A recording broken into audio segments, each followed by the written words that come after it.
Good morning, YouTube family. It is Joni from Smilin' Shrinkin', and I'm coming to you guys today on Saturday, the 23rd of November, 2019. I'm just getting my morning coffee going and getting ready to do a little cooking, and I have a whole bunch of what's for dinner videos that are a little hit and miss. Where I started to film and then didn't have time, and we had a little flood again at the daycare. It's just been kind of crazy. So I thought what I would do is just kind of stream them all together as one video. And I thought as long as I was cooking today that I might as well add this to my good stuff. So, I love coffee so much. When I wake up, my first thought is, coffee. In fact, I think the sweetest thing that my husband does, so loving. I know it seems so silly, but in the morning he brings me up my coffee just the way I like it, and my first breakfast, which is a banana and 2 Aussie bites. But every morning when he brings it up, it just makes me feel so loved. So this is my second cup of coffee. Let's be honest, it's been a couple hours. So what I'm doing today is I'm just trying to, again, use up some things that I already have, things that need to be cooked, and while I have a little extra time because it's been crazy busy. So what I did was I pulled out 2 packages of chicken breasts, frozen. I think there's 2 or 3 per pack, so there's going to be at least 4 breasts, if not more, in my from my freezer. I'm going to make some Mississippi pot roast version of chicken with breasts. So what I'm putting in is the breasts, 1 stick of butter, half a jar of the pepperoncinis, and with the juice, 1 pack of ranch and 1 packet of au jus gravy mix. I'm gonna put them all together in my Instant Pot, but I'm using it as a slow cooker today. And so that will be going all day since it's about 8 o'clock right now. It'll just cook all day. My husband doesn't get home usually until 7:30 tonight, so I figure even with these being frozen, we'll still be just fine. I'm also getting ready to roast some spaghetti squash that needs to be cooked up. I have some red sauce left from earlier this week when I made the tortellini that needs to be used up. So I thought what a great time I can make just like a low carb spaghetti bake. And so I'm gonna be roasting that off. My oven just preheated, so I'm just gonna start throwing things together, and I will check back with you guys when I get some things all prepared. All right, Alrighty, you guys, I'm getting ready to prepare my spaghetti squash. I'm gonna roast that in the oven. I have been making it for the last couple of years, and it's so good. It's a really nice low carb option to change things up and make it a little bit lighter. The one thing that I have noticed, and that's because I didn't really grow up eating a ton of vegetables, but the thing about spaghetti squash, it has just a slight bit of sweetness to it because it is a squash.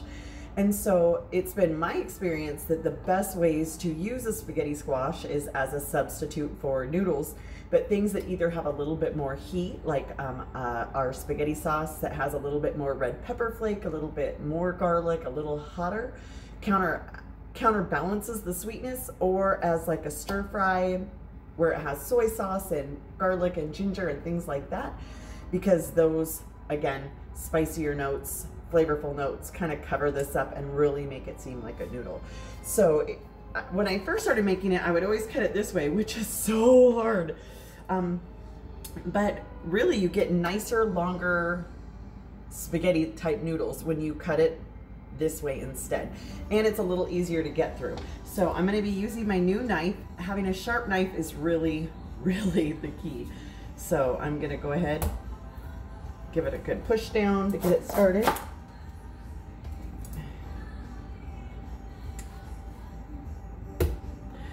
Sometimes when I do that it works well, and sometimes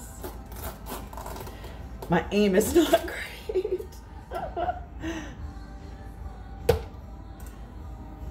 And then just kind of rock it.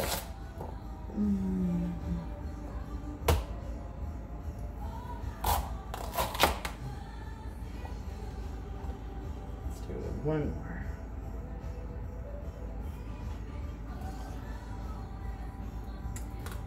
There it goes.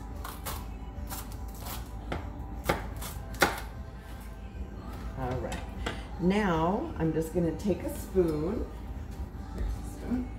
and clean those seeds out. You can either throw them away or compost them, or you can save them, clean them off just like pumpkin seeds and roast them. I'm probably not gonna roast them today. I'm not in the mood, to be honest. I like them, but I don't love them, so I'm gonna just take a little easier step today. So I'm just gonna give it a little scrape here and set it aside.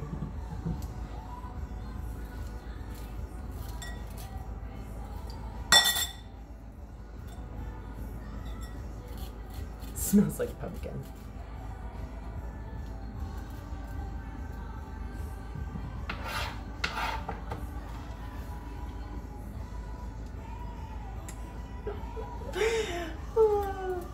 You know, this last week I did have a meal that I did not film because it was a HelloFresh meal.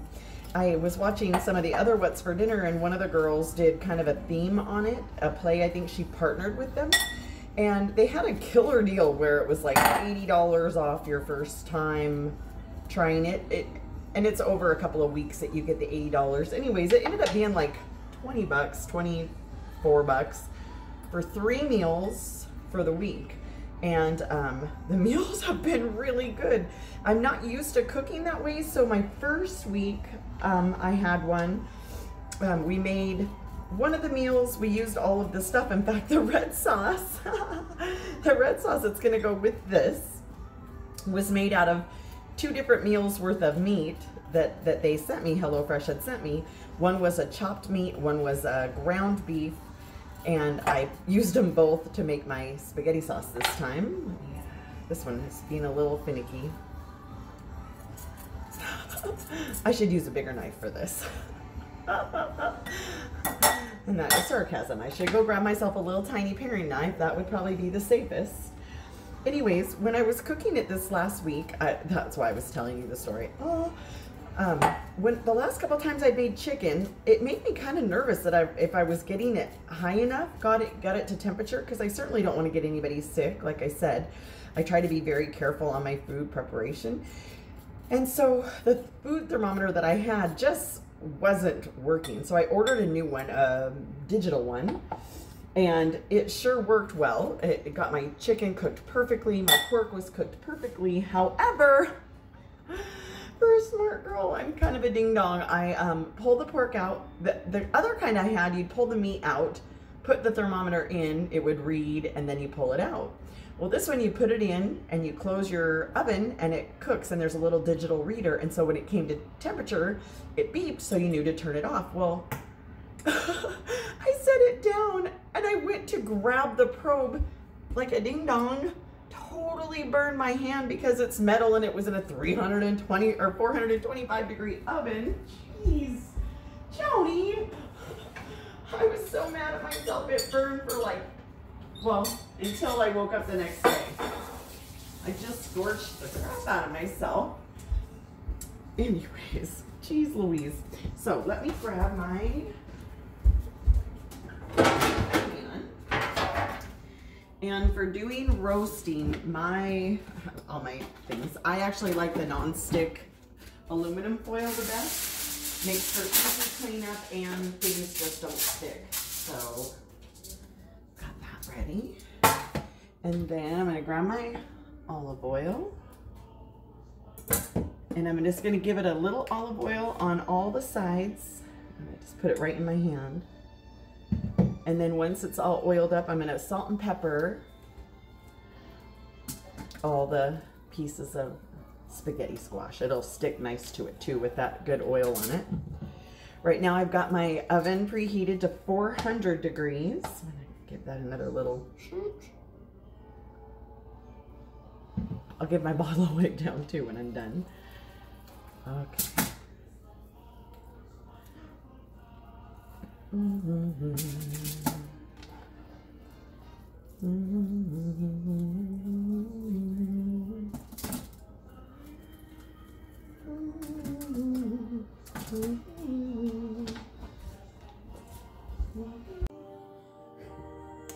So I'm just taking my little rings now that they've all fully cooled off, and I'm just using my fork and getting all of the spaghetti squash meat off of.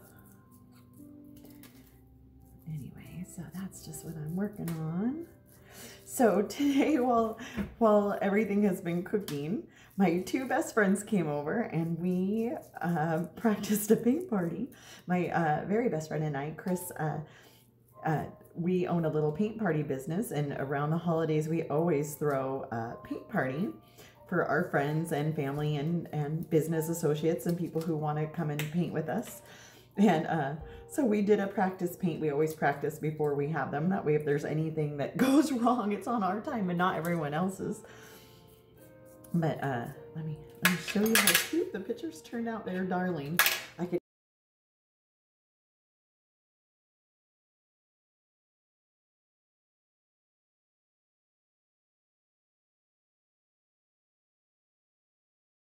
red sauce, and it's got ground beef and some like almost like a roast beef. I'm gonna do a layer, kind of almost lasagna style. I'm gonna put some of this spaghetti squash.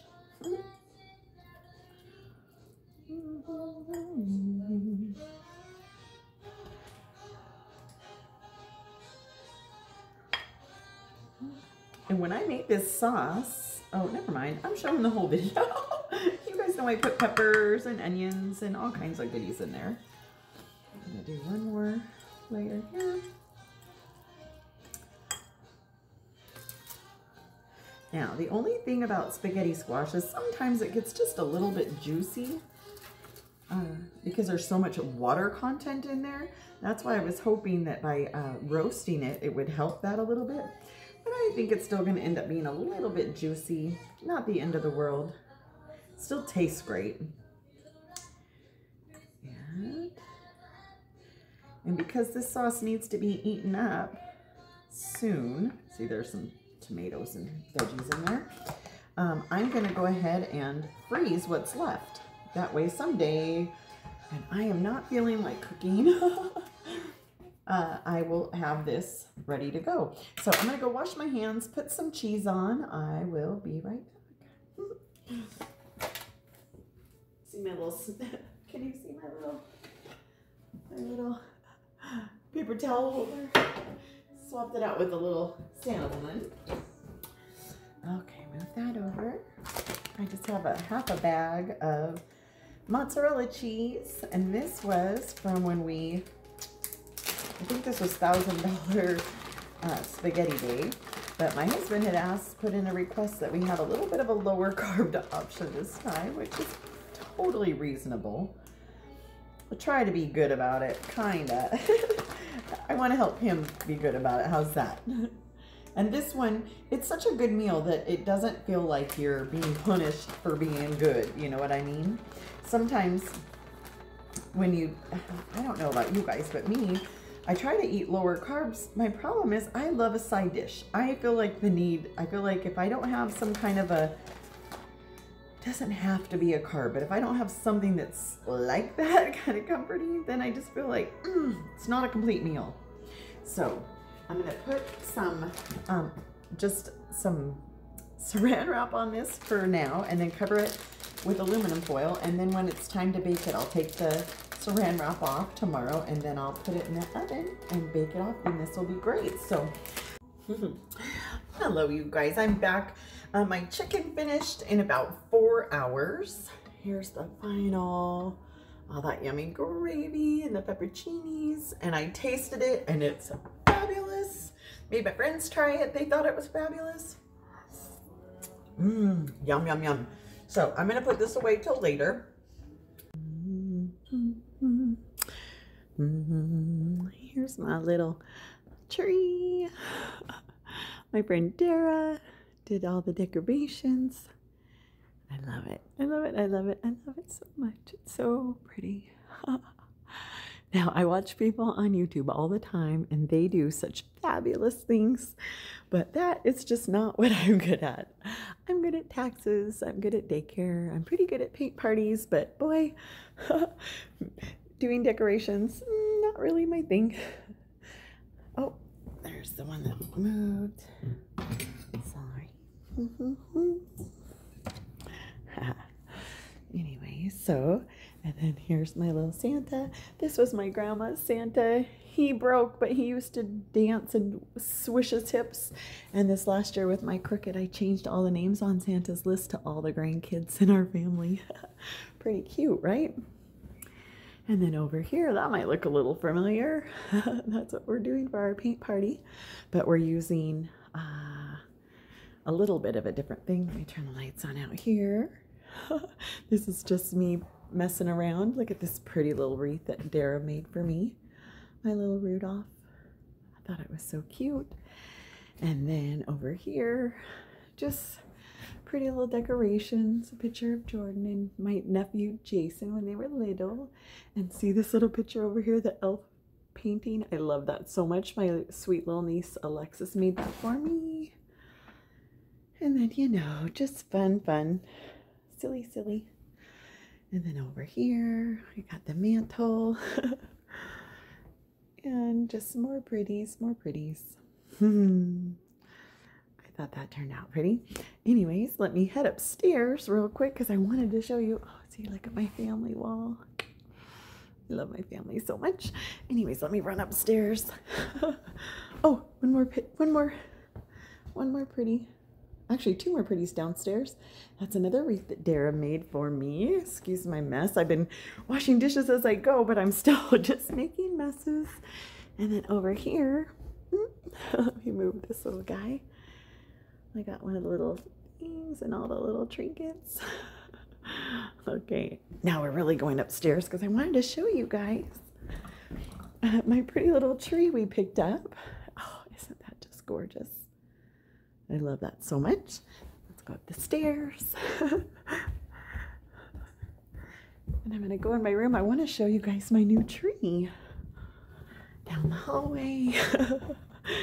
To my room. Let me turn the light on. Isn't that just darling? Just a little tiny tree in our bedroom. See my view from walking downstairs? So pretty. I forgot I have my little pinks and green little vignettes that I picked up last year after Christmas. I don't know if you can tell that they're really sparkly, but they're really sparkly. I love that. Oh my goodness, you guys, I'm such a ding dong. I totally forgot to come back and show you my mashed potatoes. Darn it. Anyways, they have butter, garlic salt, lots of pepper, that boursin, and let me grab that out of the trash so I can show you. Sorry, what it is. It's boursin, garlic and fine herb gourmet cheese. I got this at Costco, and actually the other one, the purple one, oh, chives and shallots is amazing. Anyways, it made 2 big bowls.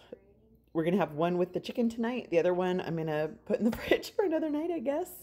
But it's a little bit thin right now, so I'm hoping that it thickens up as it cools. So that and that yummy Mississippi pot roast chicken is what we're having.